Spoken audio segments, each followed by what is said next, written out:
warahmatullahi wabarakatuh.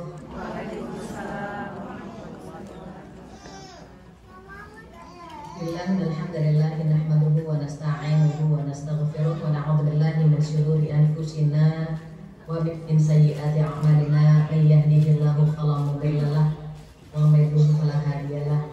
Asyhadu an la ilaha illallah wahdahu la syarika lahu wa asyhadu anna Muhammadan abduhu wa rasuluhu la nabiyya ba'dah. Yang kita hormati bersama Ibu Novita Afalis sebagai Ketua dan Malaikat KJRI. Kemudian yang kedua Ibu Astrid Fasil, tokoh Muslimah Kuat yang hadir hari ini. Begitu juga ibu-ibu solehah yang namanya tidak saya sebutkan satu persatu. Dan pengurus tentunya ya, pengurus Sisterhood yang masih muda-muda tapi punya semangat yang luar biasa. Adik-adik yang wajahnya masih imut-imut ya, kalau saya sudah amit-amit ini masih ada yang imut-imut. Mudah-mudahan yang masih sendiri diberikan pasangan yang soleh, amin. Dan yang sudah berumah tangga diberikan rumah tangga yang sakinah, tentunya disayang suami dan mertua. Mudah-mudahan semua yang ada hari ini memberikan kesehatan, harusnya dia sudah berpasangan, semoga makin langgeng gitu ya harusnya. Dan mudah-mudahan kita semuanya bertetangga di jannah insyaallah. Amin ya Allah, amin, amin, amin ya Allah. Ucapan yang pertama adalah alhamdulillah dan alhamdulillah, anugerah yang luar biasa bisa bertemu ibu-ibu solehah yang luar biasa pula tentunya ketika bulan Ramadan. Mungkin sebagian kita memperbanyak istirahat ya, karena tidurnya orang puasa ibadah gitu ya. Tapi berbeda dengan report ini luar biasa, teman-teman di sini, ibu-ibu di sini semangat luar biasa, bahkan kajiannya ramai ya, banyak. Mudah-mudahan semua mendapat ridho Allah Subhanahu wa taala. Kemudian tak lupa salawat dan salam yang disampaikan kepada kekasih kita Rasulullah Shallallahu Alaihi Wasallam, karena kehadirannya mengangkat derajat kualitas tinggi-tingginya, dan beliau begitu memuliakan terutama di bulan Ramadan. Beliau paling pandai menservis keluarga di bulan Ramadan. Mudah-mudahan kita termasuk yang bisa menservis keluarga di bulan Ramadan, insyaallah. Amin ya rabbal alamin. Ketika berbicara tentang mertua, menantu, suami, nah itu masya Allah itu agak panjang ya, dan itu akan berulang. Karena kita umat Nabi Muhammad SAW, model kita kembali kepada beliau. Rasulullah SAW adalah seorang mertua, beliau adalah seorang menantu. Jadi apa yang beliau lakukan dan istri-istri beliau lakukan itu tidak berbeda kita. Even kita tidak bertemu beliau, namun beliau memiliki sahabat, kemudian sahabat mentransfer kepada tabi'in, tabi'in mentransfer ke guru-guru kita, begitu ya. Kita berharap walaupun mungkin sedikit sekali yang bisa kita amalkan, semoga itu bermanfaat dan itu membuat apa yang kita harapkan keluarga kita, mertua kita, anak kita menjadi menuju mata tentunya gitu ya. Walaupun mungkin menurut kita jauh dan sulit, tetapi tidak akan sulit bagi orang-orang yang Allah permudah. Ketika Allah menyampaikan hal ini, maka Allah menyampaikannya di surah An-Nisa ayat 34. Ibu-ibu, adik-adik bisa buka surat 4 ayat 4. Syukur-syukur ada yang bisa membacakan artinya. Mbak Yuli, Mbak Susi, atau Mbak Fitri,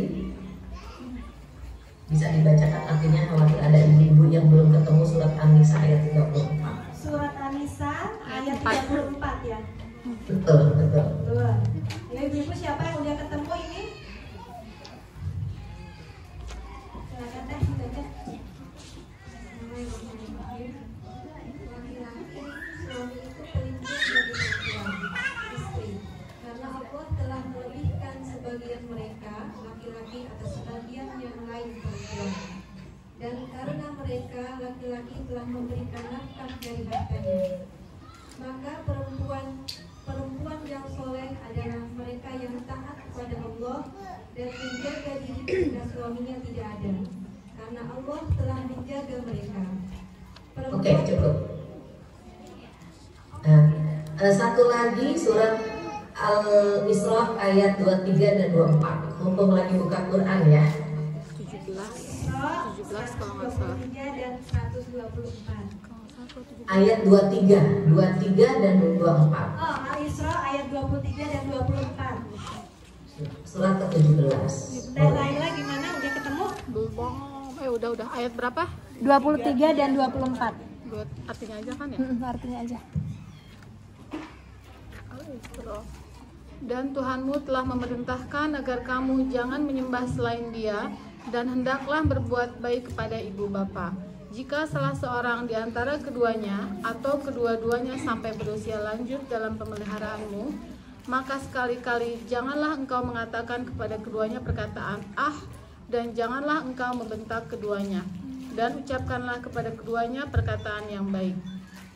Dan rendahkanlah dirimu terhadap keduanya dengan penuh kasih sayang, dan ucapkanlah, "Wahai Tuhanku, sayangilah keduanya sebagaimana mereka berdua telah mendidik aku pada waktu kecil."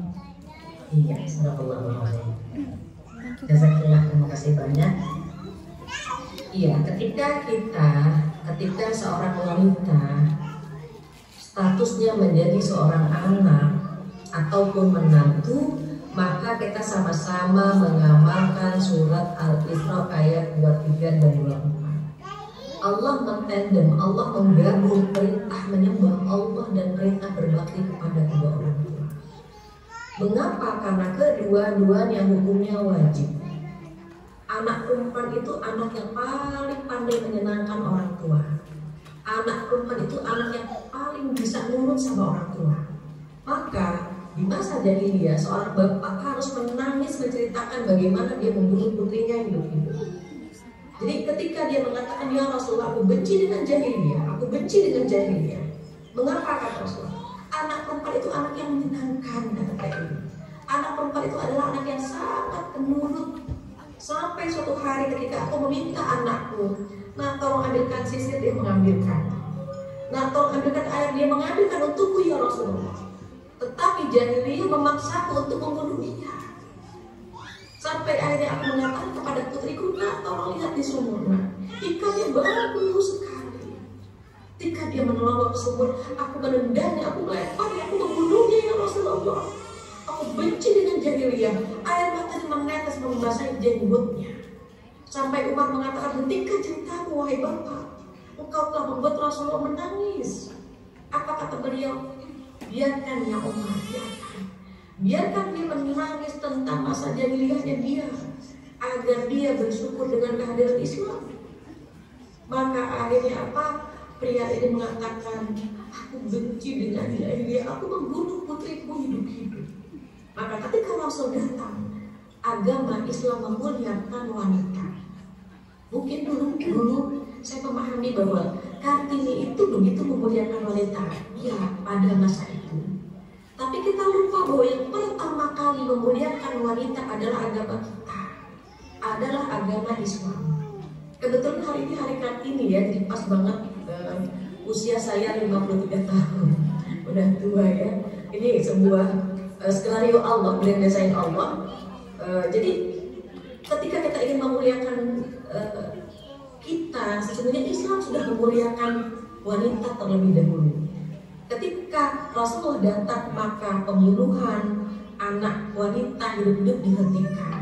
Bahkan Rasulullah mengangkat derajat wanita setinggi-tingginya. Apa kata beliau? "Jika ada di antara kalian memiliki anak perempuan 3 dan kalian bagus mendidiknya, maka surga bagimu." Sahabat bertanya, "Ya Rasulullah, bagaimana kalau anak perempuanku hanya 2?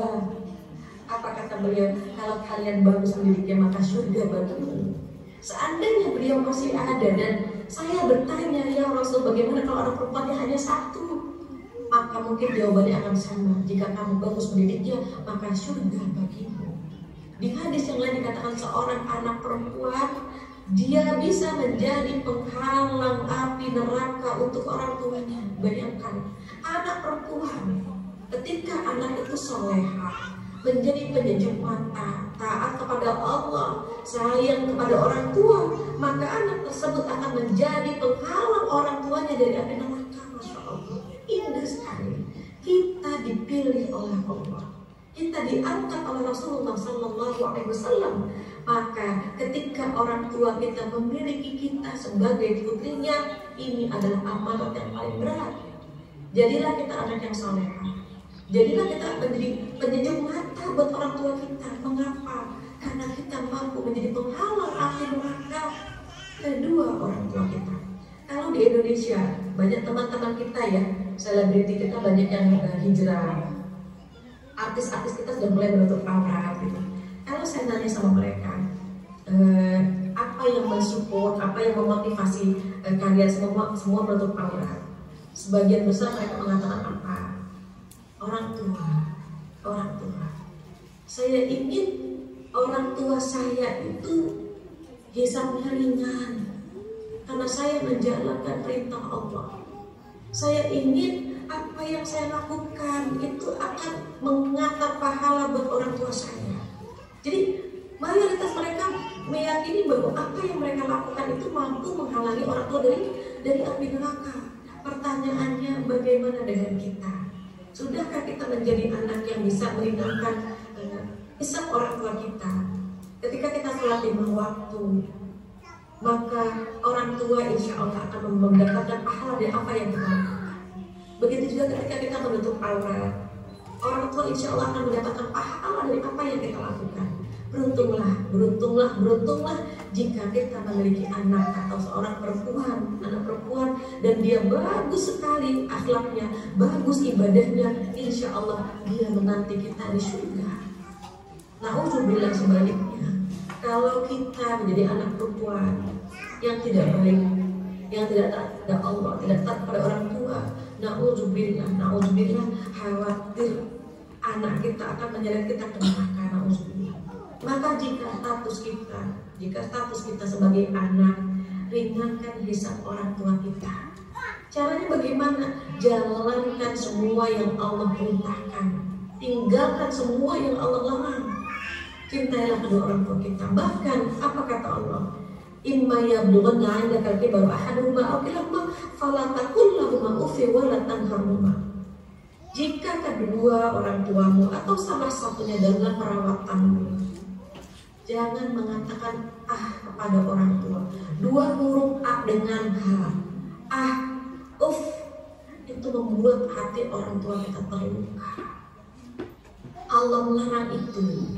Allah melarang kita mengatakan atau kepada kedua orang tua. Bahkan apa kata Allah? Wala tanharhuma, dan jangan kamu menghardiknya.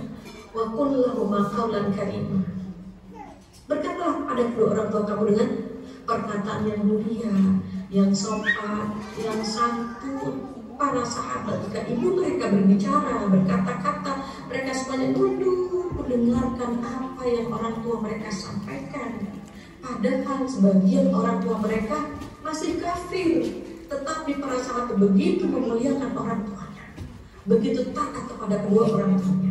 Bahkan apa perintah Allah selanjutnya? Waqfid lahum adana hadul, mengalah, rendahkan diri di hadapan orang tua. Even orang tua kita nggak pernah ke Western Australia, nggak pernah mendapatkan pendidikan seperti kita, tetapi dia berhasil mendidik kita seperti ini. Kita belum tentu bisa mendidik anak-anak kita sebagaimana orang tua mendidik kita. Mereka lebih hebat, mereka lebih tulus, mereka begitu rajin memilih Allah, terutama di sepertiga malam. Terutama di bulan Ramadan, mereka menyebut nama kita satu persatu. Jika orang tua kita masih ada, pintu rahmat masih ada, karena berarti dia masih menyebut nama kita satu persatu. Orang tua masih mendoakan kita di setiap sholat malamnya. Orang tua kita kalau sudah berbicara, sudah berdoa, maka Allah langsung mengijabahnya. Jika setiap bulan kita mentransfer untuk orang tua kita, jika setiap malam kita menyebut nama orang tua kita dan dia bahagia, maka orang tua kita akan mengatakan kepada kita, nah, kamu setiap bulan mentransfer mama, setiap pekan menelpon mama. Semoga Allah memberikan kebahagiaan untukmu, nah, harus di atas langsung berbicara hebat mengabulkan doa ibu kita. Dan tidak ada penghalang antara ibunda kita dengan Allah Subhanahu wa Ta'ala. Beruntunglah jika kita masih memiliki orang tua karena doa orang tua tidak tertolong. Bahkan doa antara ibu dengan Allah itu gak ada hijab, gak ada pembatas sama sekali. Beruntunglah bagi adik-adik ibu-ibu yang masih memiliki orang tua, karena surga kita terbuka di sana. Lantas bagaimana kalau kita tidak memiliki orang tua, tetapi kita memiliki mertua? Mertua dengan orang tua nyaris sama, ingat tidak sama. Mengapa? Karena untuk mertua, karena dia adalah orang tua pasangan kita, maka kewajiban kita berbeda. Sekedar wacana, sekedar informasi, anak perempuan sebelum menikah dia milik orang tuanya, tetapi setelah menikah dia milik suaminya. Berbeda dengan anak laki-laki. Anak laki-laki sebelum menikah dan setelah menikah dia milik orang tuanya. Antau manukari adik, kamu dan harta milik orang tuamu. Mengapa? Karena anak laki-laki itu berbeda di hadapan Allah dan di hadapan Rasulullah SAW. Jadi kalau anak perempuan itu pahalanya itu saat kita belum menikah, maka transfer kepada orang tua.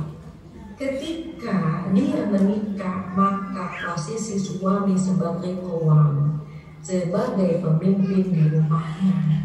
Itu rahasianya mengapa terkadang banyak yang kepentingan orang tua dan kepentingan suami itu bertabrakan. Suami minta seperti A gitu ya, suami minta A, orang tua minta B. Kita pusing dibuatnya. Tapi kalau kita paham agama, kita tidak akan pernah pusing, karena kita tahu sekarang status kita sudah menjadi istri, maka suami kita dahulukan, tetapi kita komunikasikan dengan orang tua kita. Contoh misalnya Lebaran, Idul Fitri gitu ya, suami pengennya ke rumah mertua, istri inginnya sama orang tuanya. Kemudian ibunya, ayo nak, Lebaran ini bersama mama gitu ya. Maka kita bisa bilang sama mama ini, mah, aku pengen ngabulin semua permintaan mama gitu ya. Aku pengen sekali selalu membahagiakan mama. Tapi sekarang aku sudah menikah, kewajibanku taat kepada suamiku. Kalau aku taat sama suami, kalau aku bisa menjadi istri yang solehah, mama akan mendapatkan pahala karena mama berhasil mendidik aku menjadi wanita solehah.